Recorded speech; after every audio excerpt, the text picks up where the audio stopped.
H here.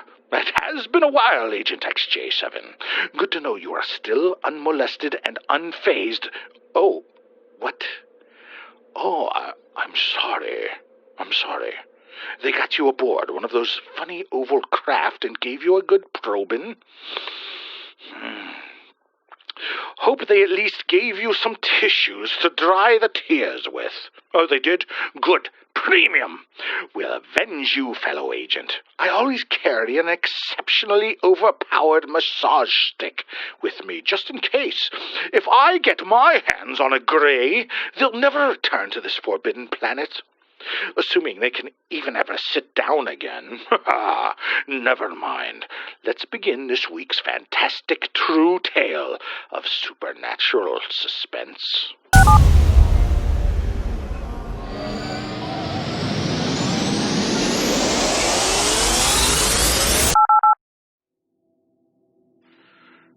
His name? Me! Mr. H here. This is one of my files from the Vault of Ridiculous. Location? Where I live. Date, October 2017. Now settle down, XJ7. This isn't one of those know-or-die type tales I tend to mercilessly impress upon you. This time it's just a wonderful, flavorful additive to the mix to describe the kinds of stuff we agents are bound to encounter in the half-baked substrate we call life. In this case, the mix was a fluffy fruitcake of an adventure with some extra zow baked into the whole. It was several years ago now. I was at home, minding my own business as usual, ordering silver bullets, pasting printouts into my curiosities binder, tracing cryptos on the map, etc. All that pedantic fiddle-faddle we do in this line of work. It was nighttime, black as coal on a young evening in the fall, when a distressed phone call came in. But it wasn't on the H line. It was on my regular line. No one ever calls on that thing. I get more calls from you than everyday people on my home phone. But there it was. Answering, it was a typically mundane and hysterical call from a neighbor. Oh, no! Another cat caught up in your tree, Miss Jane, I asked the young woman from next door. She was a single and attractive girl of 25, whom never was able to seal any deals in her personal life. I think the problem is that she is too inward and geeky. You know the sort. Books, books, books, and those god-awful and tedious romance comedies. You think she might want to work for us, XJ7? Never mind. Anyway, she's a redhead with a head of hair as puffed and spectrally inflamed as her vivid imagination. And this time it was getting worse. The poor creature was all a Twitter over something she found online. But not on Twitter. She was reading that bedeviled Reddit nonsense, and even worse, listening to spooky stories on YouTube all the time. As she sobbed into the phone to me, she told me that it was almost certain, within her perspective, that some stabby-stab, kill-kill mass murderer was destined to show up at her home tonight. Can you believe it? I pried deeper. How did she know this? She related that it was bound to happen sooner or later because it always happens to the single hot girls on dark and lonely nights of early autumn when they least expect it. I had her. I told her she was expecting it, so therefore nothing would happen. By golly, she had a quick one for me. Miss Jane told me she wasn't expecting it until that very moment, and that there was indeed a car driving by the houses in our distant micro-village in the middle of Nowheresville, USA. A neighbor, I scoffed.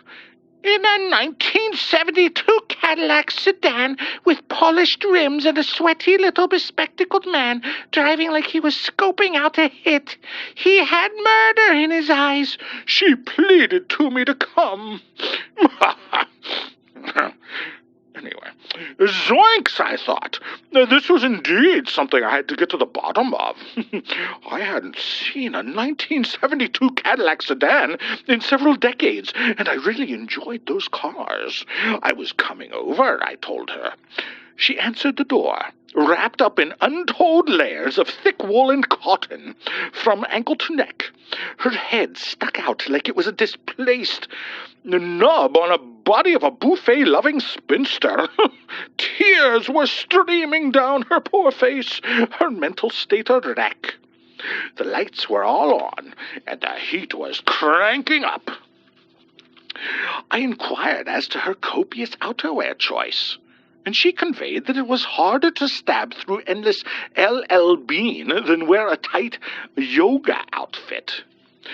Fair enough, I told her, but where's this car? I pushed the important subject, you say. Purportedly, it would come by every 15 minutes and flash its high beams up into her living room. I was in action. I turned out most of the lights and told her to retire to her bedroom with lights out for a while, as I would sit in front of the living room window in her easy chair and confront this intriguing interloper once he appeared and tried anything. A stabby-stab mass murderer, I inwardly chided. I knew this was just another casualty of bad Reddit stories gone amok. Give it an hour, I thought, and I'll be back home trying to trace the chupacabra through Upper Ohio.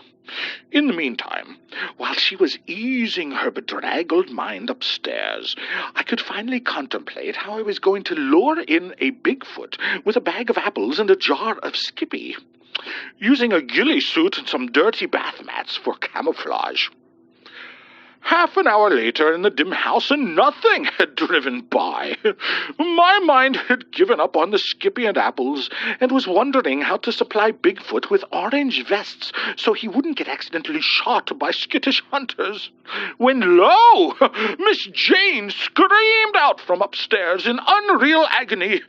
Had someone snuck into the house another way? Was there indeed a stabby-stab consortium longing to flay her bones with hunting knives? No! I rushed into her room to find her curled up in the corner of her bed and crying as she watched her laptop. What happened? I asked. This kitten, she cried out, on 9gag. It said, I love you, in such a pitiful way. Ugh, I exclaimed. This was a pointless endeavor. What was I doing here, I thought. My mind grew suspicious. Was this young knucklehead trying to lure me into her bedroom?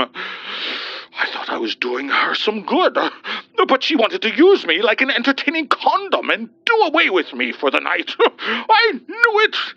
The unmitigated gall of these girls! Just because I have a nice voice, I thought, it doesn't mean I'm easy. And then my paranoia was whisked away by the doorbell ringing, and Miss Jane jumping upward into a corner of the room. It's him! She screamed through fast-flowing tears of horror. Cool, I said, turning to go to the door. I want to see this car. We both snuck quick and quiet down the stairs to the front door in her darkened hall. The 72 Cadillac was here! Hoorah! It was backed up to the entrance, and some diminutive, thin, balding, middle-aged, and Coke bottle-wearing geek man was dripping sweat all over the welcome mat while nervously twisting his head about in anxious anticipation.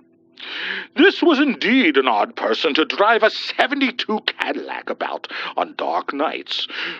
Was this the profile of a stabby-stab knife-wielding mass murderer? I quickly threw open the door and startled the fellow. Where did you get that car? I bellowed into the lonesome night. And how much did you pay? I inquired. Is it in good shape? I plied further, his widened and bulging eyes telling me he wasn't going to sell, as his frog-like mouth opened and closed repeatedly without a word uttered. This seemed like it would be a fruitless night for small talk and a possible sale. I... He stammered at me, peering over my shoulder to Jane as she cowered behind me. I'm your friendly neighborhood accountant. Need any books cooked? You're an accountant? I asked plainly. And you drive that? I'm trying to pick up chicks, he told me as he quivered in fear of some pressing issue within him. And that was the best I could find around these parts. Hey, man, I said, realizing something, looking at the ass end of his sweet ride. You're from Wisconsin. That's not local. He leaned into me and whispered a furtive and desperate issuance. Call 911, stabby stab. No, seriously, I answered. No way you are an accountant. At that moment, the cat was out of the bag. I had let my guard down. Dreams of orange vests and Skippy piled in the trunk of my own '72 Cadillac disappeared as the trunk popped open and 4 strung-out meth heads with long knives swiftly emerged and flooded onto the porch, backing us into the girl's darkened home. It was at that odd moment that I was able to contemplate the finer turns in life, such as the fact that there might actually be a roving group of stabby-stab knife-wielding mass murderers freely roaming the fruited plains of our fair nation, looking for lovely single women to flay to the bone for their perverse pleasures. Run, I told them, then winced, realizing I was like some cliché from a badly regurgitated television reboot or a modern movie no one watches. But it was a premium idea. We 3 ran up her stairs into the bedroom. It was then that I realized these clichés of modern ephemera were completely stupid. We were totally cornered. So much for that ridiculous plan of action. The 3 of us were in for it now. The 4 creepy lads were stuffed into the meager bedroom's doorway as we huddled in the far corner together. What are you doing here? I asked the measly little accountant, shrinking behind my left side. You are one of them! Not yet, the lead stabby stabber bellowed to me as he stepped before his compatriots. But he will be. They took me hostage, the diminutive bookkeeper choked out. Told me no one would answer the door for 4 methed-out crackheads with knives. I see their point. And the car was choice, one of the other 3 murderers told me as he wiped running mucus from his upper lip. All 4 mumbled in agreement to this point well made. I had to give it to them on that one. The car was the Trojan horse to my mind. I let my defenses down, and now these fraternal creeps were on us. And now you have a choice, the leader commanded us, herding us toward a fork in this unfortunate byway we had all been diverted down. Join us or die. He produced this unusually large Ziploc bag filled with fine white powder, meth, and threw it down at our feet. Join us, he demanded louder. My mind acted before my body this time. I was in fascination by whatever I was thinking up there, because it merely blurted out of my mouth a single sentence that would stun everyone. I lived the 80s, dude, I declared unabashedly into our gaggle of unscrupulous captors. The room seemed to disappear for a short while. I could see the men before us were caught in the same odd reverie that I was loafing in during this respite. Within their minds, I am sure, were images of ratted-up hair, really cool but corny new wave clothes, clean haircuts, and beautifully designed sports cars. A soundtrack of delightfully vapid pop tunes played heavily on Casio keyboards and 808 drum machines coursed through everyone's ken. Michael Jackson moonwalked across the floor between us, wearing his fedora and a shiny glove.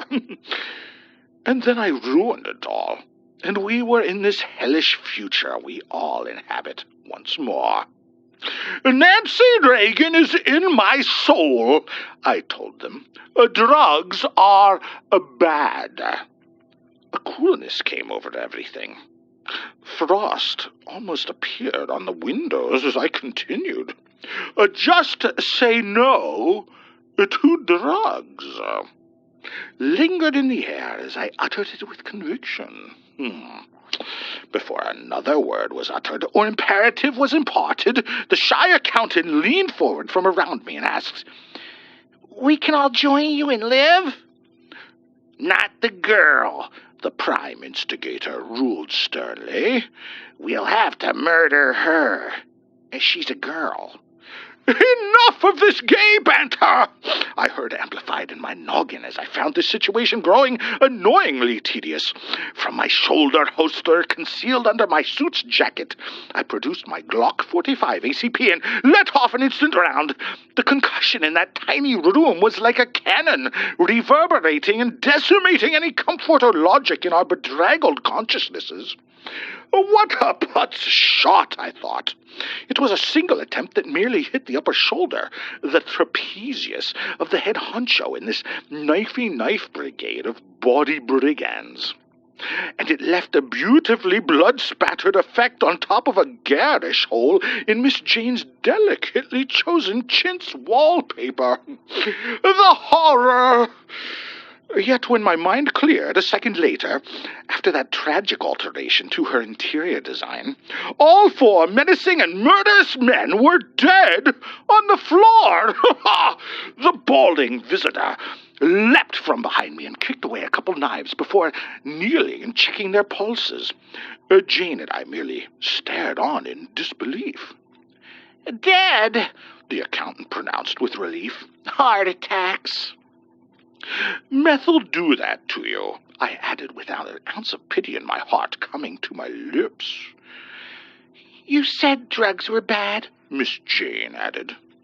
And then a noise so frightfully ominous and deadly froze us to the core. We stared in silence as it grew in pitch and overtook all reason. The familiar sound could only be summed up in a word. I was to burst forth immediately. "Cops!" I needlessly pronounced. "Oh, my God!" Miss Jane screamed. "We killed these guys, and they'll put us away." "Utter horse hockey!" I screamed. "They won't care about this human baloney scattered about the place. But," I countered her mindless hysteria, dramatically pointing to the floor and screaming, "Meth! Oh, they'll think we're doing drugs!" That was when the most frightful moment of the night came to fruition within us. We all knew this was a screw beyond anything else that could have befallen us. We were in a death trap undreamt of in all Miss Jane's YouTube scary videos and Reddit posts. Our heads were submerged in the tedium of endless questioning, pointed and ignorant accusations of bullish officers, and a patient line of blood and urine tests waiting for us in some distant police HQ, while seated in a cell reading sexual graffiti for our lone intellectual content. Our property and rights whisked away in a wave of endlessly ruthless litigation and legalism meant to strangle us of all available wealth and freedoms. As I came to from this nightmarish reality that ensconced us, I saw Jane's puffed-up form running out the door over the bodies, carrying that ample sack of artificial amphetamines. "No!" I cried out in aghast mortification, following her fast as possible, reaching out, flailing for her, finally restraining her as she knelt above the toilet, ready to dump the pulverized pharmaceutical into the bowl. "The vortex will send it into the air," I told her, looking to her profusely sweaty profile as she contemplated her next move. "The traces will be everywhere," I added. Her grip loosened, and in that propitious moment I snatched the plump baggie from her and gave them my true stroke of genius. A plan so clever that we'd surely escape the snares fate had laid for us three that accursed night. We shall bake a cake, I roared, and we all rushed from the bedroom down the stairs into the kitchen. Within minutes we had assembled all the ingredients needed, and Jane had torched up the oven to 350 Fahrenheit. As the accountant cracked eggs into a bowl of milk, I had prepared a loudly tasteful mixture of flavors and sweeteners to mask any other odors in the concoction to come. Jane hit the coffee brewer to percolate while I was unaware. Excellent choice, young lady. A seductive scent and palliative treat for these callous sentries about to invade our peace. She dragged a KitchenAid mixer from the corner of the counter, and we slowly folded in some of the meth into the moist contents, then splashed in the flavors, adding bounteous amounts of baking powder to fluff it up. We have a ton left over, Miss Jane screamed as cars were pulling up into her drive. She was right. The bag was only half empty. We couldn't use that much. Answer the door, I told her forcefully, shaking the panic from her features. Stall them. While she did so, tearing off her clothes to hopefully arouse their baser instincts before they could find us inside the kitchen, I took out lemon juice and icings from a cabinet while the accountant poured the batter into molds. Miss Jane did a noteworthy job at distraction. First, she bedazzled the dozen or so officers with her tears, her slim body line, and pathetic wails of grief over what had occurred in her home. She fretted and fumed and led them away from our endeavors, up the stairs to the bodies, all the time babbling endlessly about how the knives were long and pointy. Thus, by the time the police realized she wasn't alone and there were two others here in the house with her who had witnessed the events, we were cleaned up. All the items were soaking in the sink or washed out, and the evidence was baking hard. My minute pal was looking in the oven at the cake when the first blue coat caught sight of us. He suspected nothing. Well, nothing related to meth. You two were here? He asked. Oh, I was the one that shot the man, I offered quite freely to him. That scumbag and his friends had us backed into a corner. I saw that wound, he confirmed to me. But that didn't kill him. Heart attack, by my estimation, the accountant explained. Caused by drugs, no doubt. Drugs are bad, thundered the Chad of an officer to us. Where are the drugs?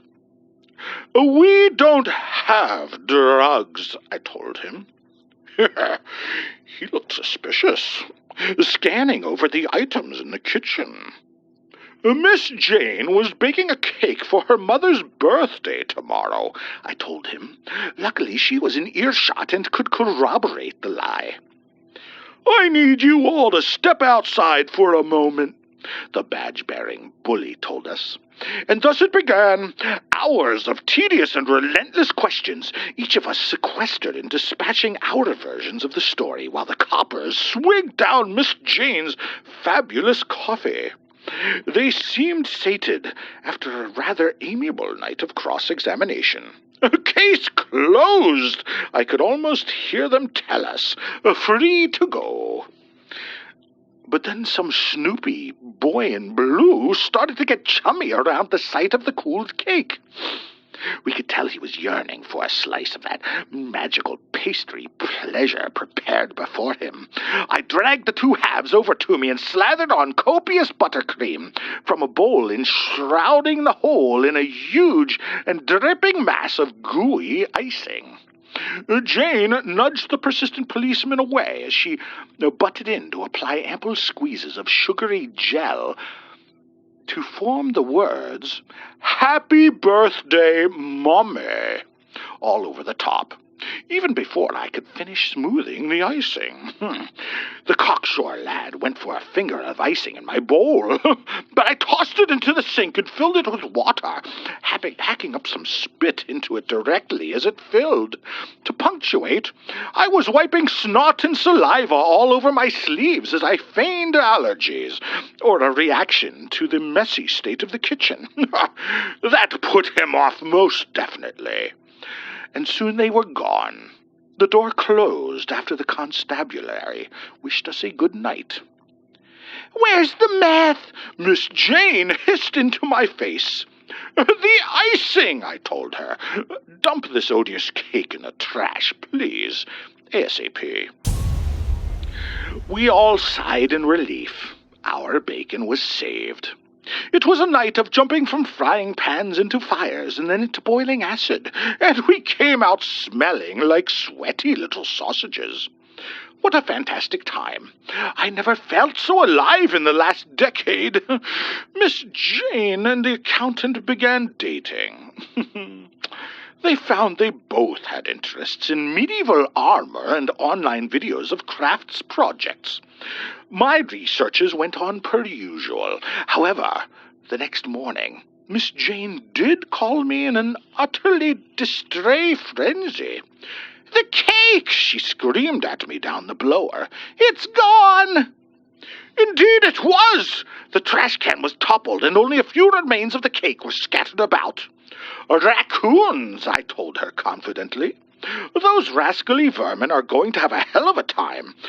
The neighbors were abuzz that day about how the wildlife was amped up on something. I merely cautioned Miss Jane to alert me if these critters started to get murderous tendencies. And then I retired for a nap to make up for the previous night left behind us, in the dust of obtuse trivia and oddball vicissitude.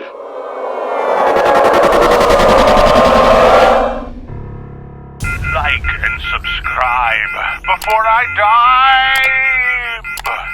And ring the little bell or you will surely go to hell. Oh, we're telling spooky stories. This is not a spooky story. Oh, there's no way on the couch I can it sit. depends how you look at it. It is kind of spooky. I guess so. Wait, that's it? That's the end of the story? That is a